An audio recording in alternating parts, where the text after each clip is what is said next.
Terima kasih telah mengklik video ini. Semoga Allah memudahkan rizkimu. Subscribe, like, dan share video ini agar sahabat seiman kita juga mendapatkan keberkahan. Debat kusir tentang ayam. Melihat ayam betinanya bertelur, Baginda tersenyum. Beliau memanggil pengawal agar mengumumkan kepada rakyat bahwa kerajaan mengadakan sayembara untuk umum. Sayembara itu berupa pertanyaan yang mudah tetapi memerlukan jawaban yang tepat dan masuk akal. Barang siapa yang bisa menjawab pertanyaan itu akan mendapat imbalan yang amat menggiurkan. 1 pundi penuh uang emas. Tetapi bila tidak bisa menjawab, maka hukuman yang menjadi akibatnya. Banyak rakyat yang ingin mengikuti sayembara itu, terutama orang-orang miskin. Beberapa dari mereka sampai meneteskan air liur. Mengingat beratnya hukuman yang akan dijatuhkan, maka tak mengherankan bila pesertanya hanya 4 orang. Dan salah satu dari para peserta yang amat sedikit itu adalah Abu Nawas. Aturan main sayembara itu ada 2. Pertama, jawaban harus masuk akal.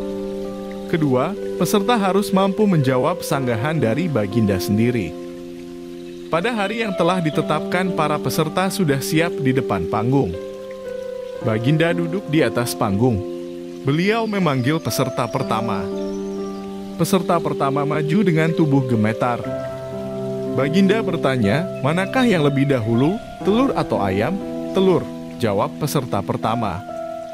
Apa alasannya? Tanya Baginda. Bila ayam lebih dahulu itu tidak mungkin karena ayam berasal dari telur, kata peserta pertama menjelaskan.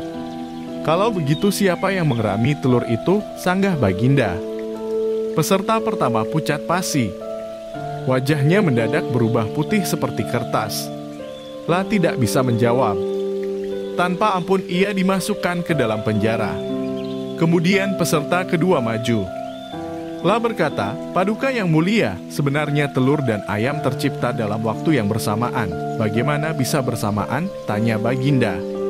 Bila ayam lebih dahulu itu tidak mungkin karena ayam berasal dari telur. Bila telur lebih dahulu itu juga tidak mungkin karena telur tidak bisa menetas tanpa dierami. Kata peserta kedua dengan mantap.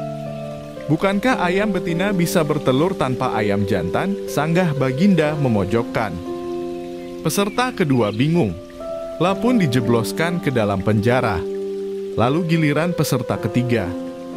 Lah berkata, Tuanku yang mulia, sebenarnya ayam tercipta lebih dahulu daripada telur. Sebutkan alasanmu, kata Baginda.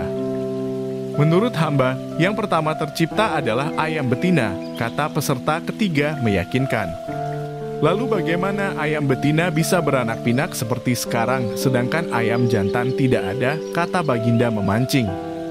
Ayam betina bisa bertelur tanpa ayam jantan.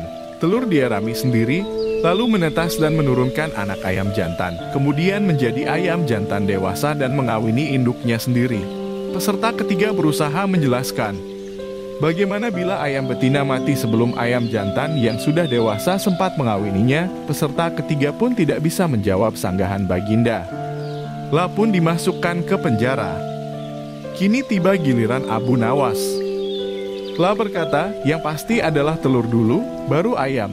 Coba terangkan secara logis. Kata Baginda, ingin tahu ayam bisa mengenal telur, sebaliknya telur tidak mengenal ayam. Kata Abu Nawas singkat. Agak lama Baginda Raja merenung. Kali ini Baginda tidak nyanggah alasan Abu Nawas. Kita sambung part 2 ya, sahabat media Islami. Abu Nawas menangkap angin dan memenjarakannya. Tidak ada henti-hentinya. Tidak ada kapok-kapoknya. Baginda selalu memanggil Abu Nawas untuk dijebak dengan berbagai pertanyaan atau tugas yang aneh-aneh.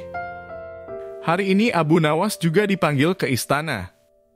Setelah tiba di istana, Baginda Raja menyambut Abu Nawas dengan sebuah senyuman. Akhir-akhir ini aku sering mendapat gangguan perut. Kata tabib pribadiku, aku kena serangan angin. Kata Baginda Raja memulai pembicaraan. Ampun tuanku, apa yang bisa hamba lakukan hingga hamba dipanggil? Tanya Abu Nawas. Aku hanya menginginkan engkau menangkap angin dan memenjarakannya, kata Baginda. Abu Nawas hanya diam. Tak sepatah kata pun keluar dari mulutnya. La tidak memikirkan bagaimana cara menangkap angin nanti, tetapi ia masih bingung bagaimana cara membuktikan bahwa yang ditangkap itu memang benar-benar angin. Karena angin tidak bisa dilihat. Tidak ada benda yang lebih aneh dari angin. Tidak seperti halnya air, walaupun tidak berwarna tetapi masih bisa dilihat. Sedangkan angin tidak. Baginda hanya memberi Abu Nawas waktu tidak lebih dari 3 hari. Abu Nawas pulang membawa pekerjaan rumah dari Baginda Raja. Namun Abu Nawas tidak begitu sedih. Karena berpikir sudah merupakan bagian dari hidupnya, bahkan merupakan suatu kebutuhan. La yakin bahwa dengan berpikir akan terbentang jalan keluar dari kesulitan yang sedang dihadapi. Dan dengan berpikir pula ia yakin bisa menyumbangkan sesuatu kepada orang lain yang membutuhkan, terutama orang-orang miskin. Karena tidak jarang Abu Nawas menggondol sepundi penuh uang emas hadiah dari Baginda Raja atas kecerdikannya. Tetapi sudah 2 hari ini Abu Nawas belum juga mendapat akal untuk menangkap angin, apalagi memenjarakannya. Sedangkan besok adalah hari terakhir yang telah ditetapkan Baginda Raja. Abu Nawas hampir putus asa. Abu Nawas benar-benar tidak bisa tidur walau hanya sekejap. Mungkin sudah takdir kayaknya kali ini Abu Nawas harus menjalani hukuman karena gagal melaksanakan perintah Baginda. La berjalan gontai menuju istana. Di sela-sela kepasrahannya kepada takdir ia ingat sesuatu, yaitu Aladin dan lampu wasiatnya. Bukankah jin itu tidak terlihat? Abu Nawas bertanya kepada diri sendiri. La berjingkrak girang dan segera berlari pulang. Sesampai di rumah ia secepat mungkin menyiapkan segala sesuatunya kemudian menuju istana. Di pintu gerbang istana Abu Nawas langsung dipersilahkan masuk oleh para pengawal karena Baginda sedang menunggu kehadirannya. Dengan tidak sabar Baginda langsung bertanya kepada Abu Nawas. "Sudahkah engkau berhasil memenjarakan angin, hai Abu Nawas?" "Sudah Paduka yang mulia," jawab Abu Nawas dengan muka berseri-seri sambil mengeluarkan botol yang sudah disumbat. Kemudian Abu Nawas menyerahkan botol itu. Baginda menimang-nimang botol itu. "Mana angin itu, hai Abu Nawas?" tanya Baginda. "Di dalam, Tuanku yang mulia," jawab Abu Nawas penuh takzim. "Aku tak melihat apa-apa," kata Baginda Raja. "Ampun Tuanku, memang angin tak bisa dilihat, tetapi bila Paduka ingin tahu angin, tutup botol itu harus dibuka terlebih dahulu," kata Abu Nawas menjelaskan. Setelah tutup botol dibuka, Baginda mencium bau busuk, bau kentut yang begitu menyengat hidung. "Bau apa ini, hai Abu Nawas?" tanya Baginda marah. "Ampun Tuanku yang mulia, tadi hamba buang angin dan hamba masukkan ke dalam botol.